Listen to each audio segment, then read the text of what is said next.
Bom dia, vamos ao nosso devocional diário. Eu tenho um salmo para compartilhar com você hoje, Salmos capítulo 37, verso 25, está escrito assim: Fui moço e já agora sou velho, porém jamais vi o justo desamparado, nem a sua descendência mendigar o pão.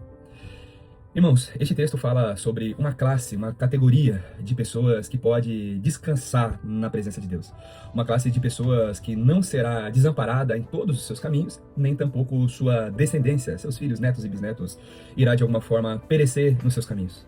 Por muitas vezes vemos aí palavras, atitudes, ações, principalmente no âmbito do aconselhamento pastoral, pessoas que chegam na área de cura e de libertação, um tanto quanto indignadas porque têm entregue as suas vidas, as suas palavras ao Senhor e as suas vidas não têm sido transformadas como elas deveriam. Muitas dessas pessoas tomam essas decisões, essas atitudes, pensando que podem barganhar com o Senhor. A verdade é que essa classe de pessoas manifesta aqui neste texto fala sobre esses justos que jamais serão desamparados. O justo fala sobre alguém que anda propriamente nos caminhos do Senhor e está com a sua vida alinhada com aquilo que Deus tem preparado. Lembrando que através deste relacionamento para com o Senhor, desta entrega das nossas vidas ao Senhor, é Ele mesmo quem nos justifica. A nossa descendência ela é afetada diretamente pelas nossas atitudes, ações e intenções.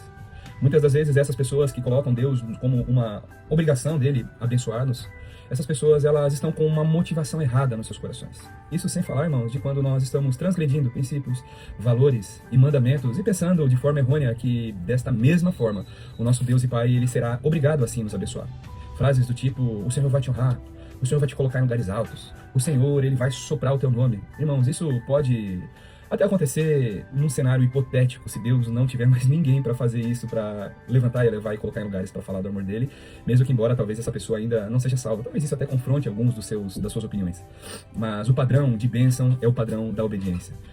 A Bíblia nos ensina que a chave de ativação das bênçãos sobre as nossas vidas é, sem dúvida alguma, a obediência aos princípios, valores e mandamentos, uma vida reta diante do altar do Senhor. Quando a Bíblia fala sobre obediência, diz que as bênçãos perseguiriam, andariam atrás das pessoas que assim fizessem. Me espanta a quantidade de crentes, de cristãos que têm perecido ao longo do caminho, desistido até mesmo da caminhada, como crianças birrentas que não receberam um presente ou um chocolate que gostariam de receber do pai, e assim acabam piorando mais o seu comportamento. Sem dúvida alguma, Deus não é injusto e Deus não é infiel. Deus é justo e fiel para com as nossas vidas. Mas quando nós observarmos traços da queda, traços daquilo que vemos quando nós saímos do Éden, lá ainda no pecado adâmico nas nossas vidas, o primeiro posicionamento que nós precisamos ter é perguntar ao Senhor: Senhor, essa luta, essa dificuldade que eu estou passando, ela está conectada com a minha vida? Eu estou sofrendo as consequências das colheitas, das sementes que de alguma forma eu tenho semeado no presente, eu semeei no passado? Será que eu preciso me arrepender de alguma coisa, Senhor? O que eu preciso fazer? Meu primeiro posicionamento sempre deve ser esse. Quando observar traços diferentes ou distantes daquilo que o nosso Deus e Pai havia prometido nas suas escrituras, assim como esta palavra aqui que eu liberei sobre a sua vida hoje, a Bíblia fala aqui que nunca viu um justo desamparado, nem a sua descendência mendigar o pão. Não existe transgressão neste mandamento, mesmo que seja um livro poético aqui. Existe um princípio bíblico nisso, não é mandamento. É um princípio bíblico que está exposto aqui. E nós precisamos compreender, irmãos, quando nós levamos uma vida reta diante do Senhor, nós podemos pleitear a justiça sobre as nossas vidas. Mas quando nós estamos andando de forma errada, estamos dando lugar ao pecado, lugar às nossas próprias opiniões, às nossas próprias vontades, pensando que Deus ele vai virar o rosto quando nós formos falar, fazer alguma daquelas situações, nós estamos enganando a nós mesmos. E sabe o que é o pior disso? Nós seremos os últimos a identificar essa situação. E quanto mais tempo nós demorarmos nesse lugar de correção das nossas vidas para com o Senhor, às vezes vão passar dias, meses e anos, e lá na frente, se ainda assim o nosso coração não se dobrar diante da vontade do Senhor, nós vamos começar a procurar culpados em nossa volta, sem sabermos que o culpado certamente fomos nós. A Bíblia traz um outro princípio, mas num outro contexto, porém é um princípio bíblico eterno, que fala sobre a semeadura.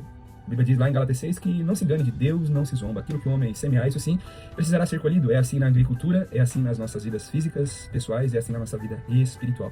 Se nós queremos viver as promessas de Deus, o primeiro passo que nós precisamos fazer é alinhar nossa vida com os planos, propósitos e mandamentos. Não existe milagre nessa área, irmão. Não existe. Existe um posicionamento aqui na terra, para que no mundo espiritual exista uma mudança. E essa é a mensagem ao seu coração no dia de hoje. Final de ano chegando, é um momento oportuno demais para nós deixarmos as coisas velhas e começarmos a aceitar e assumir um novo posicionamento, para que nós possamos ter a certeza de que a nossa parte, a nossa adoração, nossa vida está sendo entregue diante do altar do Senhor como um sacrifício vivo, santo e agradável. O Evangelho fala sobre renúncias, primeira coisa de tudo, e o restante nos será assim acrescentado. Vamos orar? Pai, nós queremos te louvar essa manhã, queremos te agradecer, obrigado, Senhor, por essa palavra, é uma palavra que vem como um alerta aos nossos corações, é uma palavra que, por muitas vezes, nós não queremos muito ouvir, mas é uma palavra pastoral, nós entendemos que o Senhor, o nosso bom pastor, assim está, de alguma forma, nos guiando, nos balizando, e assim nós estamos gratos por isso, Pai. Mostra todo o engano que existe dentro do nosso coração, mostra toda a mentira, Senhor, toda a máscara que nós vestimos, pensando que, de alguma forma, estamos alinhados com o Senhor e, na verdade, estamos escondendo um monte de sujeira. Nós não queremos ser esses, Pai, nós queremos ser aqueles que, sim, Senhor, adorem ao Senhor em espírito e verdade, nós queremos ser aqueles que, assim como crianças, como filhos aqui nessa terra, dê muito orgulho para o seu Pai. Que o Pai possa olhar para o fruto das nossas vidas e estar satisfeito, assim como nós também queremos estar. Em nome do Senhor Jesus, para a glória de Deus. Amém. Amém, irmãos, que Deus abençoe poderosamente a sua vida, que você tenha um dia incrível na presença do Senhor e não deixe de aproveitar esse dia para que você possa usá-lo como um marco de divisor na sua vida e começar a viver verdadeiramente, não somente as promessas como você talvez tenha procurado, mas da forma como Deus deseja. Deus te abençoe.